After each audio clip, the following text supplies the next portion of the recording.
আমাদের সমাজে অনেক মানুষ আছে যারা খুব ঠাট্টা তামাশা করে। তারা ছোটদের সাথেও তামাশা করে, বড়দের সাথেও তামাশা করে। এটা আপাত দৃষ্টিতে খুব স্বাভাবিক মনে হলেও ছোটদের সাথে বা শিশুদের সাথে ঠাট্টা তামাশা করার ক্ষেত্রে বেশ কিছু বিষয়ে খেয়াল রাখা প্রয়োজন। কিছু অত্যন্ত স্পর্শকাতর বিষয় আছে যেসব নিয়ে শিশুদের সঙ্গে কখনোই আসলে ঠাট্টা করা উচিত নয়। এসব নিয়ে তামাশা করলে শিশুদের আত্মমর্যাদা বোধ আঘাতপ্রাপ্ত হতে পারে, তাদের বিকাশ হতে পারে বাধাগ্রস্ত, মনের সৃষ্টি হতে পারে দীর্ঘস্থায়ী ক্ষত। বাবা মা সহ বড়দের জন্য এখানে আমি কিছু পরামর্শের কথা বলতে চাই। লক্ষ্য রাখবেন, আপনার কথা যেন শিশুকে বেড়ে উঠতে সহায়তা করে, উল্টো যেন ক্ষতির কারণ না হয়ে দাঁড়ায়। অনেকেই দেখবেন যে ছোটদের সাথে কথা বলার সময় অনেক রকমের উচ্চাবাচ্য করে, অনেক রকমের অঙ্গভঙ্গি করে। এগুলো খুবই গুরুত্বপূর্ণ। যেমন আপনি কিছু বিষয় আছে যেগুলো শিশুদের সাথে কখনোই শেয়ার করবেন না বা কখনোই তাদেরকে নিয়ে যে বিষয় নিয়ে আলোচনা করবেন না। তার মধ্যে একটি হলো, অন্যতম হলো শিশুদের চেহারা। শিশুরা তাদের চেহারা এবং বাহ্যিক রূপ নিয়ে যথেষ্ট সচেতন থাকে।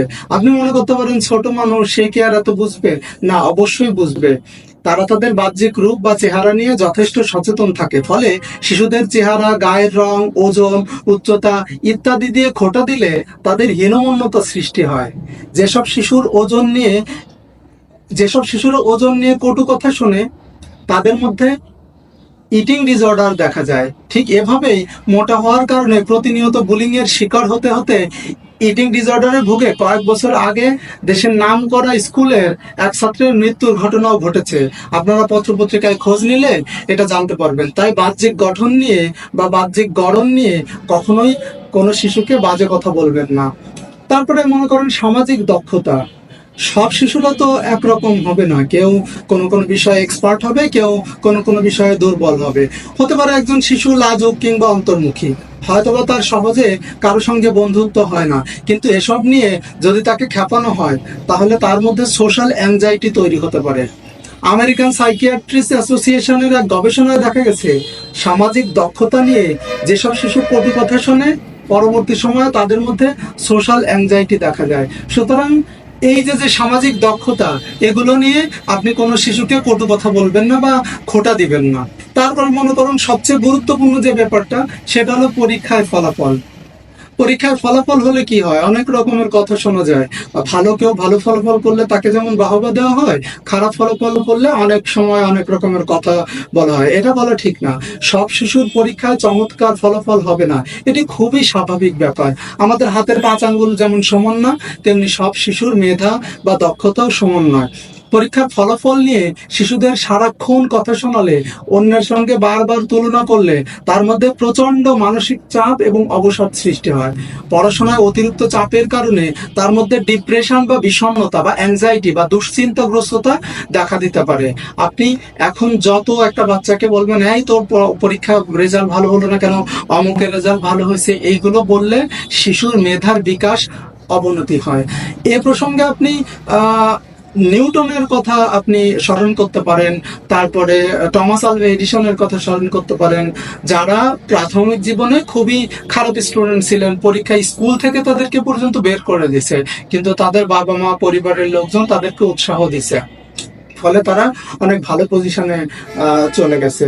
সুতরাং কখনোই নেতিবাচক কোনো কথা বাচ্চাদের সাথে বলা যাবে না। তারপর মনে করেন ব্যক্তিগত আগ্রহের যে সব বিষয় আছে, সেই বিষয়গুলো নিয়ে আপনাকে একটু সচেতন হতে হবে। শিশুদের ব্যক্তিগত আগ্রহের বিষয় হতে পারে পুতুল খেলা, পোকামাকড় নিয়ে গবেষণা করা, কমিক্স বই পড়ার মতো বিষয় আসে। শিশুর এই আগ্রহের বিষয় নিয়ে গালমন্দ বা ঠাট্টা করা যাবে না, এতে তাদের আগ্রহ হারিয়ে যেতে পারে। যেমন ধরুন, আপনার 2য় শ্রেণী পড়ুয়া সন্তান ছড়া লিখতে পছন্দ করে, এদিকে একদিন তার ক্লাসের শিক্ষক অভিযোগ করলেন শিশুর হাতের লেখা ভালো না। আপনি রেখে মেখে শিশুকে শুনিয়ে দিলেন, ইস, হাতের লেখা পড়া যায় না, আবার ছড়া লেখে। এতে কিন্তু তার হাতের লেখা মোটেও ভালো হবে না, বরং সে ছড়া লেখার মতো একটা সৃষ্টিশীল কাজ করার আগ্রহ হারিয়ে ফেলবে। লিখতে ইচ্ছে করলেও ভয় পাবে, পাশে আপনি কিছু বলবেন। শিশুরা তাদের আগ্রহ হারিয়ে ফেলে যখন আমরা তাদেরকে নিরুৎসাহিত করি। সুতরাং আপনি উৎসাহ দিন। উৎসাহ দিলে তাদের বুদ্ধিবৃত্তিক এবং মানসিক বিকাশে সহায়তা ঘটে। আবার আবেগের যে বহিঃপ্রকাশ আছে এগুলো নিয়েও আপনাকে সচেতন হতে হবে। শিশুরা বিভিন্নভাবে তাদের আবেগের বহিঃপ্রকাশ ঘটায়। কান্নাকাটি করা, ভয় প্রকাশ করা, উত্তেজিত হওয়া নিয়ে যদি তাদেরকে খেপানো হয়, তাহলে তারা আর নিজেদের আবেগ প্রকাশ করতে পারে না। আবেগ স্বাস্থ্যকর বহিঃপ্রকাশ মানসিক সুস্থতার জন্য অত্যন্ত জরুরি। এরপরে আছে শারীরিক সক্ষমতা।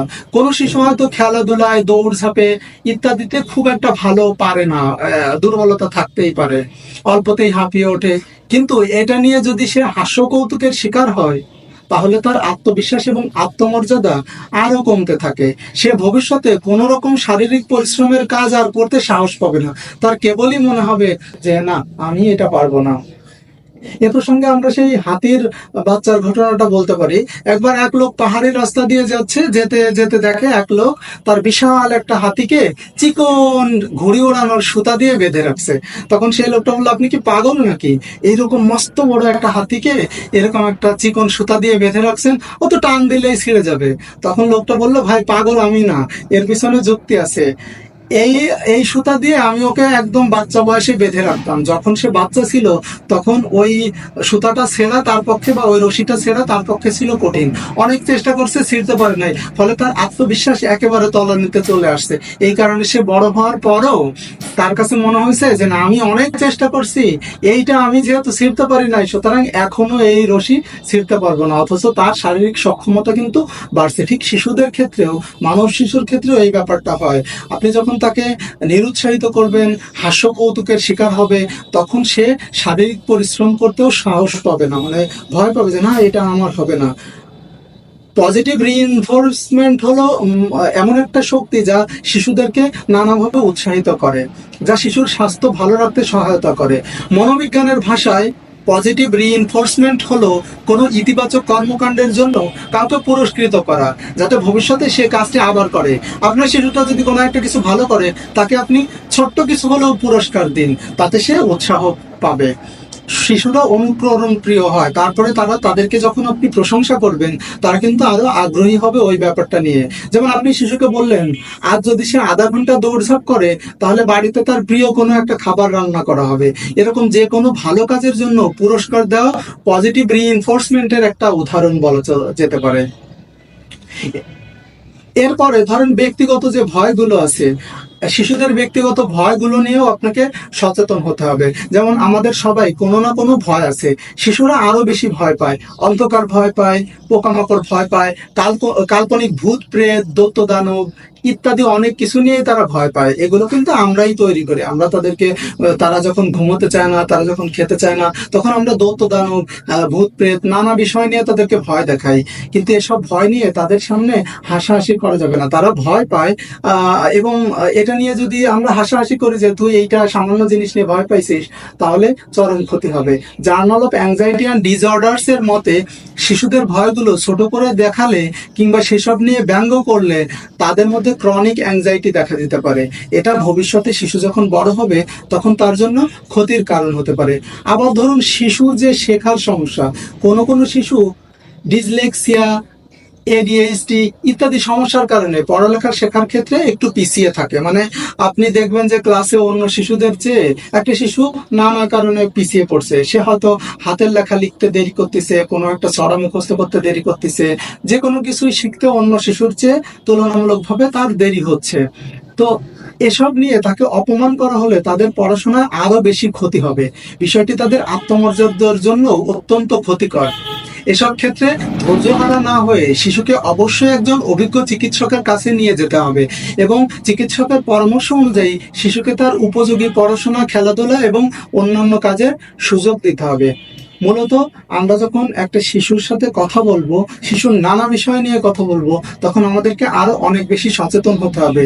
আমাদেরকে দেখতে হবে শিশুরা অনেক ছোট, কোমলমতি, তাদের সাথে এমন কোনো কথা বলা যাবে না, এমন কোনো আচরণ করা যাবে না যা তাদের কোমল মনে আঘাত লাগে, যা তাদেরকে তাদের ভিতরে এক ধরনের ভয় তৈরি করে, এক ধরনের জড়তা তৈরি করে, যা তাদের বেড়ে ওঠার ক্ষেত্রে অনেক বাধা তৈরি করে। সুতরাং আপনাকে সবসময় পজিটিভ হতে হবে।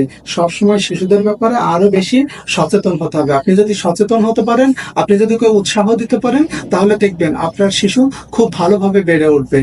এবং তার মধ্যে যেই জড়তা, ভয়, যেই একটুখানি দুর্বলতা ছিল, সেগুলো সহজেই কাটিয়ে ওঠা সম্ভব হবে। শুধু আপনি নিজে নয়, আপনার আশেপাশে যারা আছে আপনি খেয়াল করবেন, আপনার শিশু বা আপনার আশেপাশের ছোটদের সাথে তারা যেন এই ব্যাপারগুলো মেনটেন করে চলে। আপনি যদি কখনো দেখেন যে কেউ কোনো একজন শিশুকে এসে আপনার আপনার ছেলে মেয়ে হোক বা আপনার ভাইয়ের ছেলে মেয়ে হোক বা আপনার অপরিচিত বাচ্চা কাচ্চা হোক, তাদেরকে যদি ডিমোটিভেট করতে চেষ্টা করে, তাদেরকে ভয়ভীতি দেখাতে চেষ্টা করে, আপনি প্রতিবাদ করবেন, আপনি তাদেরকে এ থেকে থামাতে চেষ্টা করবেন।